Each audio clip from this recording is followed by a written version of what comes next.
Bismillahirrahmanirrahim. Assalamualaikum warahmatullahi wabarakatuh. Di pertemuan kita kali ini bab 2, yaitu manajemen perbekalan farmasi di apotek dan rumah sakit. Judulnya, kalian bisa buka modul yang sudah diberikan oleh wali kelas atau dari sekolah ya. Itu buka di bab 2, manajemen perbekalan farmasi di apotek dan rumah sakit. Perbekalan farmasi itu sendiri, apa sih perbekalan farmasi? Perbekalan farmasi hal-hal yang berkaitan dengan apotek dan rumah sakit, apa aja yang dijual, kayak obat bebas terbatas, obat keras, obat narkotika, obat psikotropika, kosmetika, alat kesehatan. Nah, perbekalan farmasi itu mencakup semua yang ada di apotek ya. Nah, ada dua di sini yang akan kita bahas, yaitu manajemen perbekalan farmasi di apotek dan di rumah sakit. Bedanya sebenarnya tidak terlalu banyak, karena di apotek itu sebenarnya ruang lingkupnya lebih sedikit dia untuk manajemen pengelolaan perbekalan farmasi. Tapi kalau di rumah sakit, dia biasanya punya gudang sendiri, gudang apotek atau gudang farmasi sendiri. Jadi bedanya di situ. Biasanya kalau apotek, dia gudangnya jarang ada di apotek-apotek, jadi dia langsung ke bagian farmasinya atau etalase obatnya. Nah, kalau rumah sakit, obat-obat yang baru datang dari PBF itu dia langsung diletakkan di dalam gudang farmasinya ya. Nah, di sini ada skema pengelolaan obat. Skema pengelolaan obat ini mencakup yang ada di apotek dan rumah sakit. Yang pertama adalah perencanaan, kemudian distribusinya, kemudian LPO, laporan pemakaian dan lembar permintaan obat, pencatatan dan pelaporan, kemudian permintaan. Ini adalah skema yang terus berlangsung ya, skema tentang pengelolaan obat itu sendiri ya. Obat itu banyak, obat bebas yang tadi Ibu bilang, bebas, keras, narkotika, dan lain-lain.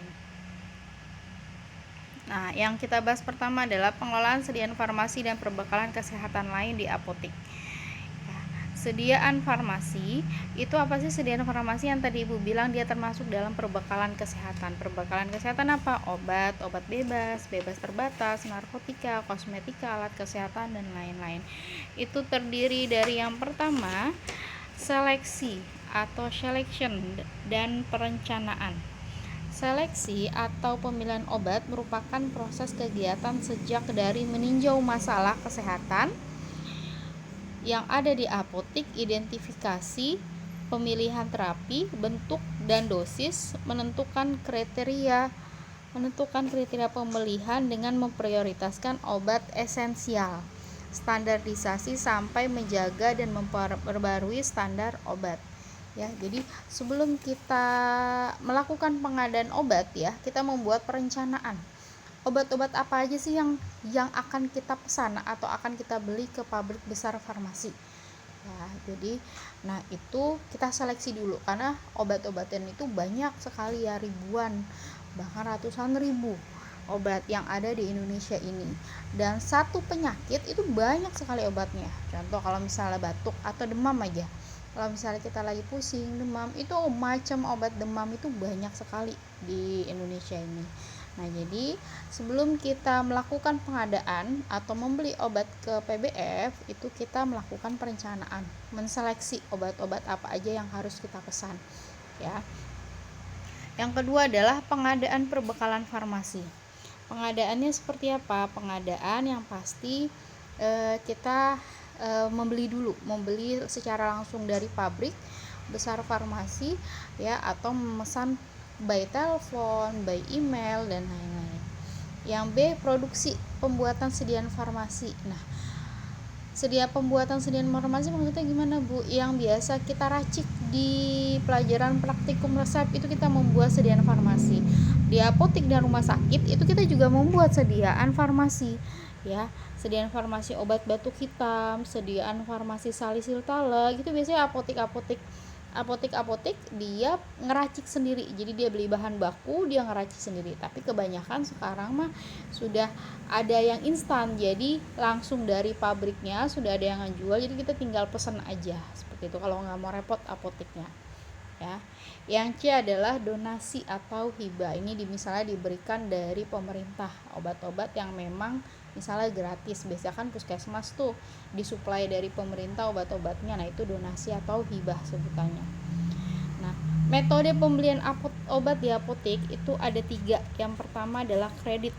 Kredit yaitu pembayaran pembelian yang biasanya dilakukan 21 hari setelah barang datang.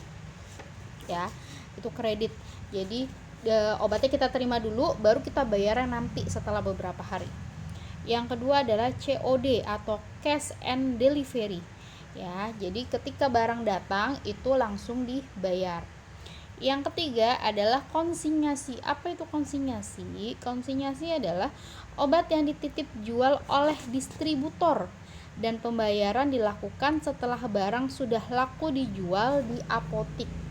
Ya, misal konsinyasi. Ada nih barang vitamin kita titip ke apotik. Ya, kalau barang itu belum laku, dia tidak akan membayar ke PBF ya yang menitipkan obatnya gitu. Beda dengan kredit. Kalau kredit itu dia harus bayar berapa hari kemudian. Tapi kalau konsinyasi dia bayarnya kalau sudah laku. Nah, bagaimana kalau misalnya tidak laku, Bu? Kalau tidak laku ya dikembalikan obatnya ke PBF-nya itu gitu ya.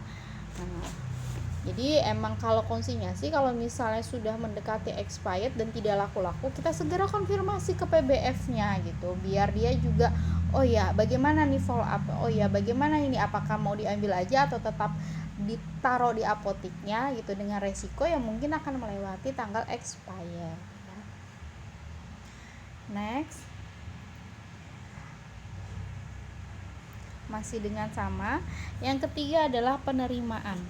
Penerimaan obat harus disesuaikan dengan SP atau surat pesanan. Jadi ketika kita memesan obat ke PBF, misal melalui telepon nih, setelah kita nelpon kita buat surat pesanan.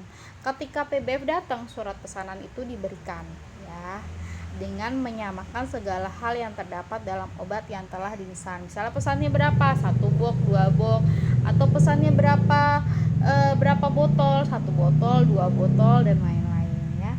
Yang keempat, penyimpanan perbekalan farmasi. Penyimpanan perbekalan farmasi di apotek itu dilihat dari apa? Biasanya berdasarkan 1, penggolongan obat, yang kedua bentuk sediaan, yang ketiga kelas terapi. Jadi ada terapi apa yang buat ibu-ibu hamil beda sendiri dia di lemari mana, misalnya untuk yang infusan atau untuk yang yang penyakit yang sering, penyakit obat dalam, hipertensi. Nah, dia kadang itu ditempatkan di tempat rak yang berbeda. Jadi di tempat rak-rak yang memang dia sering dipakai ya obatnya oleh dokter. Nah, yang D berdasarkan slow moving dan fast moving. Apa itu slow moving dan fast moving? Slow moving itu cepat dan lambatnya keluar masuknya barang ya. Cepat dan lambatnya keluar masuknya. Kalau slow itu kan lama ya, lambat ya. Berarti ada barang-barang yang dia baru laku mungkin sebulan cuma 2 botol. Kalau fast moving misal sehari aja dia bisa laku 5 botol. 2 hari berarti kurang lebih 10 botol. Jadi gitu ya. Contohnya slow moving dan fast moving. Cepat dan lambatnya keluar masuk barang. Yang E berdasarkan suhu penyimpanan. Jelas, kalau obat-obat itu ada yang harus disimpan di dalam kulkas, ada yang harus disimpan di suhu ruangan, jadi tidak boleh di dalam kulkas. Nah itu, kalau emang harus di dalam kulkas ya mau nggak mau dia masuk ke dalam kulkas ya. Walaupun tadi yang ibu bilang, misalnya dia tergolong obat yang dikonsumsi oleh ibu hamil, yang tadi ibu bilang bahwa kebanyakan kalau obat-obat ibu hamil itu di si apotek dia menyendirikan tempat raknya sendiri. Jadi enak ketika misalnya ada resep untuk ibu hamil, obatnya sudah, kita nggak usah perlu nyari-nyari kesana kesini, tapi obatnya udah 1 rak gitu. Nah, tapi kalau penyimpanannya ada obat yang penyimpanannya ditaruh di kulkas, ya berarti mau nggak mau dia harus ditaruh di kulkas. Tuh. Dengan metode FIFO dan FIFO itu ada penjelasannya di bawah. FIFO, first in first out, Artinya obat-obat yang masuk terlebih dahulu ke gudang terlebih dahulu keluar. Sementara FIFO, penyimpanan obat berdasarkan obat yang memiliki tanggal kadaluarsa. Nah, ini diingat. Tanggal kadaluarsa lebih cepat maka dikeluarkan lebih dahulu. LIFO, last in first out. Penyimpanan obat berdasarkan obat yang terakhir masuk dikeluarkan terlebih dahulu. Ya, bisa dibayangkan ya. Yang kelima, distribusi. Distribusi obat bertujuan agar ketersediaan obat tetap terpelihara dan mutu obat tetap stabil. Sistem distribusi obat di apotek yaitu ada yang langsung, yaitu resep individu perorangan, ada yang distribusi panel. Nah, contohnya ada di Bakan, skema distribusi langsung di apotek. Jadi, ada pasien, dia ketemu petugas, membawa resep, kemudian langsung resepnya diracik, diberi etiket, salinan resep atau kwitansi, periksa lagi sebelum diserahkan, baru penyerahan obat disertai PIO. PIO adalah pelayanan informasi obat yang dilakukan di sini biasanya oleh apoteker ya. Nah, pengelolaan sediaan farmasi dan perbekalan kesehatan lainnya di rumah sakit itu terdiri dari apa aja? Ada pemilihan tadi Ibu bilang selektif pemilihan obat-obat. Setelah dipilih baru perencanaan mau berapa banyak obat-obatnya. Kemudian pengadaan dengan cara apa tadi? Dibeli langsung ke PBF. Yang pertama, yang kedua kita bisa buat sendiri, yang ketiga mungkin ada hibah atau donasi. Kemudian 4, produksi, 5, penerimaan obat dari PBF. Yang keenam, penyimpanan tadi berdasarkan tergantung dari golongan obat kah atau dari penyimpanan suhu kah ya. Yang terakhir adalah pendistribusian di sini adalah maksudnya pendistribusian kepada pasien obatnya. Terima kasih. Terakhir, oke.